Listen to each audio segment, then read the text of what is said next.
Neste vídeo vamos falar sobre a forma como as células copiam a molécula DNA, isto é, como ocorre a replicação do DNA. Eu sou a Telma Rodrigues, sou professora de Biologia e Geologia e vou tentar ajudar. Como é que é possível, então, a partir da divisão de uma célula, se formarem duas células geneticamente iguais entre si e iguais à célula parental? Obviamente, para que isto aconteça, o DNA tem que ter a capacidade de se replicar, ou seja, de criar cópias de si próprio, antes da célula se dividir. Só assim se consegue assegurar que as duas células filhas contêm a mesma informação genética. Vamos agora ver como se realiza a replicação semiconservativa do DNA.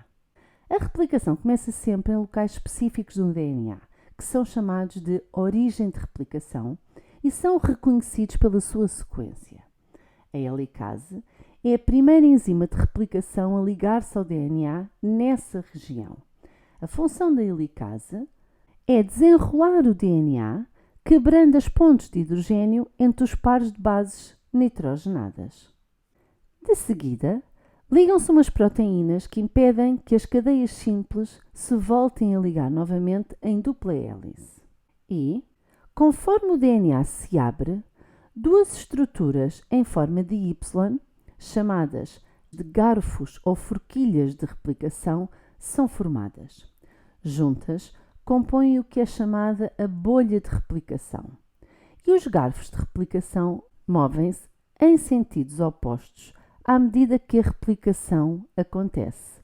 A helicase vai abrindo o DNA e os garfos de replicação avançam no DNA, quebrando as ligações e aumentando a bolha de replicação. A enzima topoisomerase trabalha na região à frente do garfo de replicação, evitando assim o enrolamento excessivo. Esta enzima faz cortes temporários na hélice para libertar tensão e depois fecha-as para evitar danos permanentes. A enzima responsável pela síntese ou polimerização da nova cadeia DNA é a DNA polimerase. E existem algumas características que são importantes a saber sobre esta enzima. Primeiro, ela precisa sempre de uma cadeia molde. Esta enzima vai adicionando os nucleótidos que estão livres no núcleo, um por um, à fita que está a ser sintetizada de DNA, incorporando somente aqueles que são complementares à cadeia molde. Esta enzima só consegue adicionar nucleótidos à extremidade 3' de uma fita existente de DNA. Elas utilizam o grupo OH livre do carbono 3' da pentose como um gancho, adicionando um nucleótido a este grupo na reação de polimerização. O que quer dizer que a DNA polimerase sintetiza sempre na direção 5', 3'. Mas se ela necessita da extremidade 3' de um nucleótido para adicionar novos nucleótidos, como é que a DNA polimerase consegue iniciar a síntese de DNA? Na realidade não consegue fazer sozinha. Então, necessita de um fragmento de RNA, de um primer, para conseguir iniciar a replicação. Quer isto dizer que primeiro tem que ser sintetizado um fragmento de RNA para termos um nucleótido livre com a extremidade 3' para que a DNA polimerase possa então trabalhar. Por fim, a DNA polimerase tem ainda uma característica muito importante. Ela consegue fazer uma revisão da síntese que acabou de fazer. E se houver erros, remove os nucleótidos que estão errados e substitui pelos nucleótidos corretos. Então, já vimos que a DNA polimerase precisa de uma enzima denominada RNA primase que vai sintetizar os primers de RNA. Um primer é uma porção curta de RNA complementar ao molde que fornece a extremidade 3' para que a DNA polimerase possa agora iniciar a síntese.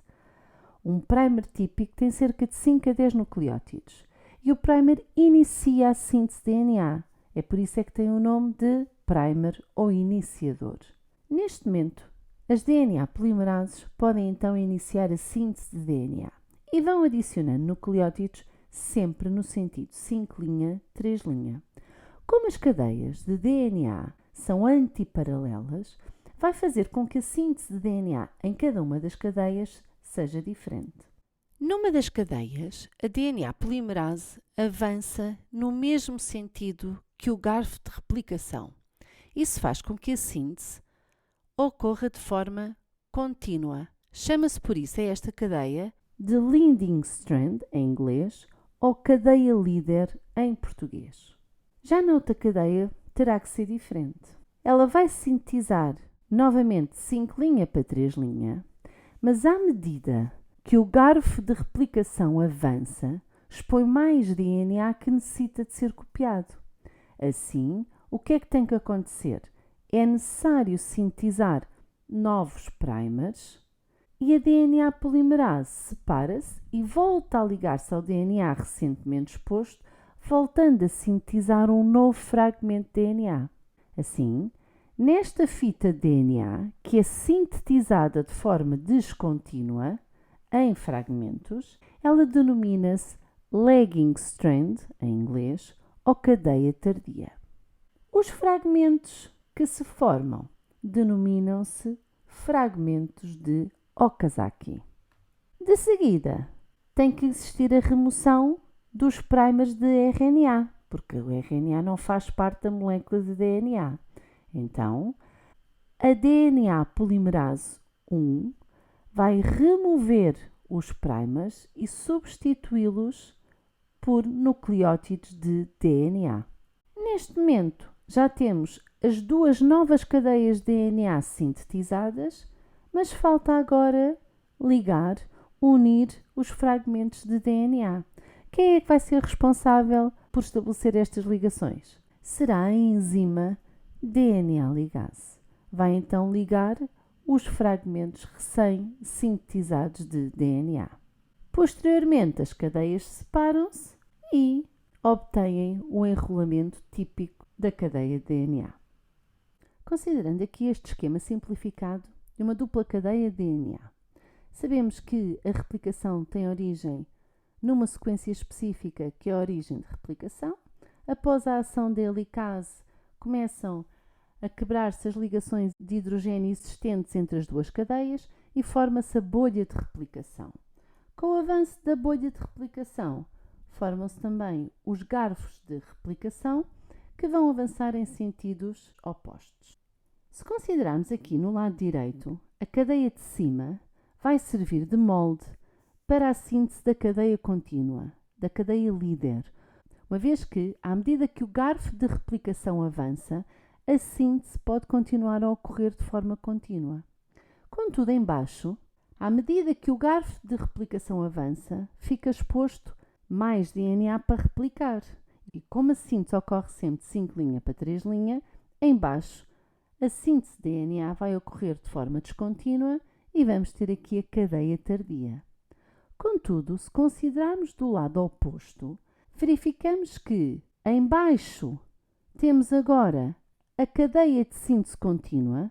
Porquê? Porque a sintetizar de 5 para 3' em baixo vai estar no mesmo sentido do sentido em que avança o garfo de replicação, e em cima vamos ter agora a cadeia tardia, que ao sintetizar de 5' para 3', vai ter que o fazer de forma descontínua à medida que o garfo de replicação avança. Então, podemos concluir que a mesma cadeia polinucleotídica, num sentido é sintetizada como cadeia líder, de forma contínua, e no outro como cadeia tardia, de forma descontínua. Quais são então as principais características da replicação do DNA? Já sabemos que a replicação do DNA é semi-conservativa. Cada cadeia DNA original serve de molde para a síntese de uma nova cadeia. É bidirecional, o que é que isto quer dizer? Que ocorre nos dois sentidos.